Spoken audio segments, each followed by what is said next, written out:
Welcome back to Target Trick. आज हम लोग देखने वाले एक ऐसी जॉब के बारे में जो हो सकता है कि कुछ ही दिनों में उसका नोटिफिकेशन जारी हो। काफ़ी टाइम से प्रोबेबली वो मई और जून में नोटिफिकेशन निकलता है। हम लोग बात कर रहे हैं एसबीआई पीओ के बारे में। पीओ प्रोबेशनरी ऑफिसर, जो कि ऑफिसर रैंक एसबीआई आपको प्रोवाइड करवाती है।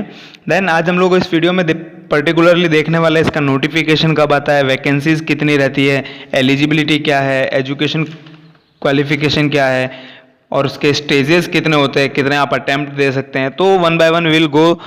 ओके, सो स्टार्टिंग में मैं आपको ये बता देना चाहता हूँ कि इसकी जो नोटिफिकेशन है वो जनरली मई और जून में आती है।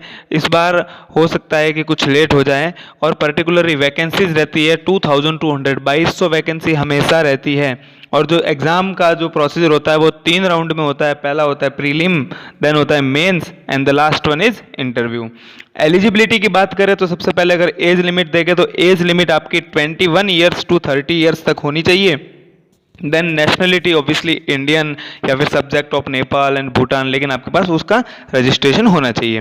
देन एजुकेशन, कोई भी ग्रेजुएट जिसने ग्रेजुएशन की डिग्री जिसके पास है वो इसको अप्लाई कर सकता है बिना हिचकिचाहट के। और दोबारा अगर कोई फाइनल ईयर का स्टूडेंट है और इंटरव्यू के टाइम पे अगर अपनी डिग्री प्रेजेंट कर सकता है तो वो भी अप्लाई कर सकता है जो फाइनल ईयर का स्टूडेंट है। रही बात नंबर ऑफ अटेम्प्ट्स की, आप कितने अटेम्प्ट्स दे सकते हो। कई बार लोगों के दिमाग में होता है कि एक बार अटेम्प्ट दो या 10 बार या कितनी बार दे सकते हैं।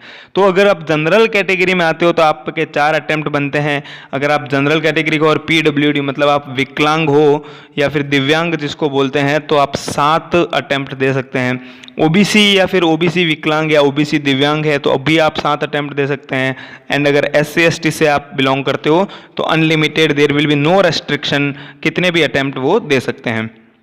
शुरू करते हैं बिना देरी किए। सबसे पहले प्रीलिमिनरी जो राउंड होता है, प्रीलिम्स जिसको बोलते हैं, ये सिर्फ स्क्रीनिंग के पर्पज से होता है। इसके मार्क्स फाइनल में काउंट नहीं होते हैं। फिर से बता देता हूँ, ये सिर्फ स्क्रीनिंग है। अगर आप प्रीलिम कलर क्लियर करोगे तभी आप मेंस दे पाओगे।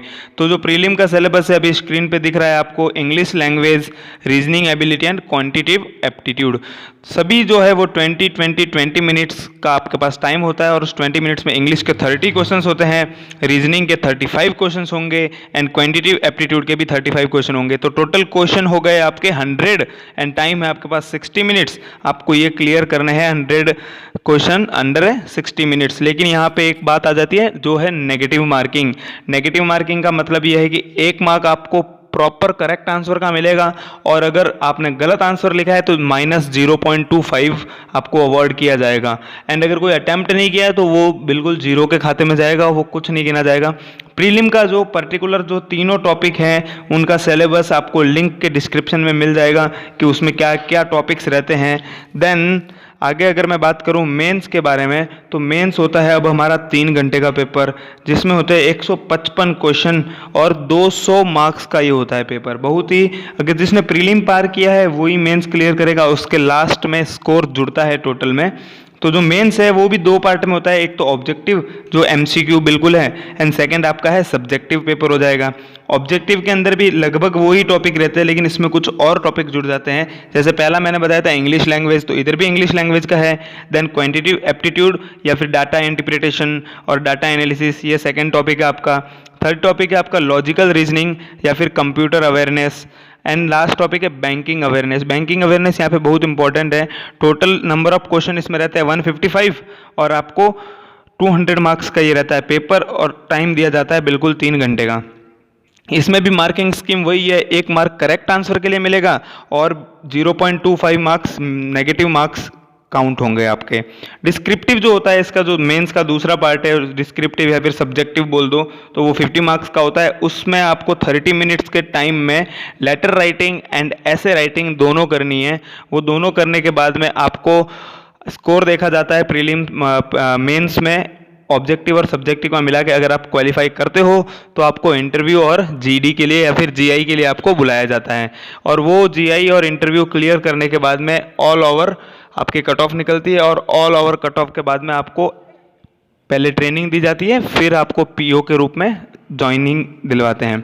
रही बात अगर हम कट ऑफ की बात करें तो लास्ट ईयर जनरल की कट ऑफ गई थी प्री की 71 एंड फाइनल की यानी कि मेंस की गई थी 105 और ओवरऑल 54% गए थे। मतलब अगर 200 का पेपर है तो 108 गया था, अगर 100 का पेपर है तो 54, 100 में कन्वर्ट करके 54 गई थी।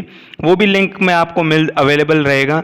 देन अपन बात करते हैं पीओ की सैलरी के बारे में। मैं आपको बता देता हूँ ये बहुत ही हैंडसम सैलरी देते हैं, बिकॉज जितने भी और पब्लिक सेक्टर के बैंक है या फिर जॉब है तो उतनी अच्छी सैलरी कोई नहीं देते, बिकॉज इसका जो बेसिक पे है वो है 27,620, मतलब 27,620 रुपये। और उसके अलावा डीए हो गया, टीए हो गया, HRA, CCA, furniture, medical, travelling allowances, petrol allowances के साथ में बहुत सारे अलाउंसेस एक्स्ट्रा मिलते हैं, जिसको वो आपके बाय हैंड तो आपके पास नहीं आते, लेकिन बहुत सारे और लाभ आप इस जॉब से उठा सकते हैं। और जो एप्लीकेशन फॉर्म आता है पीओ को अप्लाई करने के लिए, उसमें आपका एप्लीकेशन फॉर्म में अगर आप एससी, एसटी या फिर दिव्यांग श्रेणी से हो तो आपको 125 रुपये जमा करवाने पड़ते हैं एप्लीकेशन फॉर्म के टाइम में। और अगर आप जनरल या फिर अदर किसी श्रेणी में बिलोंग करते हो तो आपको 750 रुपये जमा करवाने पड़ते हैं।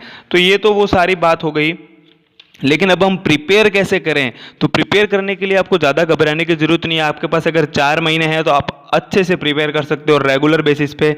उसके लिए बस आपको करना क्या पड़ेगा, या तो आप कोई कोचिंग ज्वाइन कर रहे हैं देन वेल एंड बेटर, अगर नहीं कर पा रहे हैं तो आप घर बैठे बैठे इस टाइम पे अनअकैडमी हो गया जो ऑनलाइन पोर्टल है, अनअकैडमी, ग्रेडअप, बैंकर्स अड्डा, टेक्स्ट बुक, ये जितने भी हैं इनमें से आप कोई भी एक सब्सक्रिप्शन ले सकते हैं। एक बार तैयारी कर ली उसके बाद आप इसके मॉक टेस्ट दे दो, और मॉक टेस्ट का सबसे अच्छा प्लेटफॉर्म है ऑलिव बोर्ड। ऑलिव बोर्ड करके भी एक एजुकेशन पोर्टल है, तो आप ऑलिव बोर्ड के मॉक टेस्ट लो। ये बहुत मतलब दिमाग खपाने वाले होते हैं। तो किसी भी टाइप के अगर आपके क्वेश्चन आ जाते हैं एग्जाम में तो आपने अगर ऑलिव बोर्ड वगैरह के मॉक टेस्ट लिए हुए रहते तो आप इजीली उसको हैंडल कर सकते हैं। ये सारी जो बात है, अगर आपको और कोई डाउट हो तो आप कमेंट में बिना हिचकिचाए हुए पूछ सकते हैं, और डिस्क्रिप्शन के अंदर मैंने सिलेबस मैं ऑलरेडी डाल दूंगा। और तब तक नेक्स्ट वीडियो के लिए वेट करें। एंड अगर नए हो चैनल पे then please share, subscribe and like Target trick.